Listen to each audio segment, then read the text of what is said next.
Just a quick video about angled brushes and invalid brushes, because that's currently a topic on the Discord, on one of the Discords that I'm on. And I'm going to show how I would make a sort of Star Destroyer-esque ship hull. So first of all, I'm just going to make a big brush, sort of roughly the shape that I want one of the four similar pieces on a Star Destroyer to look like. So it has like a left and a right, and then it's just flipped upside down for the bottom. And I'm just going to make one and then do exactly the flipping. So I'm going to make a pretty flat brush here, like this. And then the first angle that I'm going to do is the from front to back. So if you look at it from the front, the sides are sort of sloped down.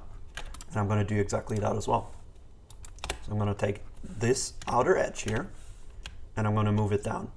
And I'm going to try and find an angle that matches what I'm looking for, but also the important bit is it needs to align to the grid. So for example, just by moving it down like this, I can see it aligns here, for example, sort of. Yeah, that's a perfect align. But we can go a little bit further down and we get maybe this angle, which I think is sort of in the right direction. And as you can see, we got if you would build a stairs on this, the steps would be like this, right? So every 512 units, you go down 64. That also means you have a grid alignment every 512 units. Or if you go down to the 32 grid, every 256, or if you go down every 128, and so on. But I'm going to stay on the 64 grid. And the second angle that I'm going to be concerned with is it's supposed to be a triangle, right? Not a square, a sort of rectangle. So I'm going to choose this corner in front of here, and I'm going to try, and your gut feeling would be to just do this, but this will generate an invalid solid. Instead, you take that corner and you move it from the front, and you're going to find an angle where we had these steps, right? So every 512 units, I can find a point where it perfectly aligns with the grid, just like this. And this way, we don't have an invalid solid. Looking at it like this, there's one issue. And I see this in a lot of like Venator maps and stuff. They don't know how to do this. You now get a trench that gets bigger and bigger towards the front, which is just horrible. So what we need to do is, instead of the top edge being straight, we want the bottom edge to be straight. So we take this front piece right here, and we're just going to move it down until the bottom edge is straight, right? You can do this from the front view, you can do that from the side view, it doesn't matter. The important bit is this will not make it invalid, right? Because this angle right here and this angle all the way at the front here, they are exactly the same, right? This angle and this angle are the same. So it's just a slice, sort of. And these planes right here, they are perfectly flat as well. This is why this works. And now you could call it a day, right? But it's a little bit uninteresting. And you would notice that the Star Destroyers have this sort of cutouts in the side. So there's one more axis we need to align to the grid, and that's this slope right here.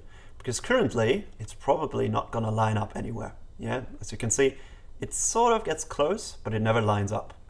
So I'm just going to, and I think this looks a little bit stubby anyways. So I'm just going to move the front or the back, it doesn't matter. And I'm going to move it forward. And I'm going to move it until maybe this edge right here aligns to the grid. Okay, so just like that. Now it's a little bit long. I'm just going to push it back a little bit, like that. And now have a look at what I can do.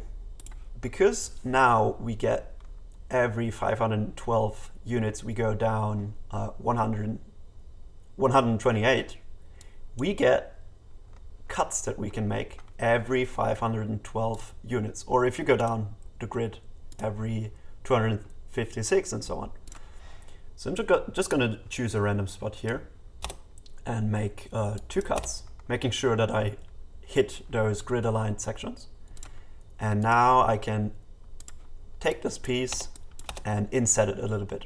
And now you need to make sure to not just move it here, right? It looks fine from the top, but have a look at what happens here, right?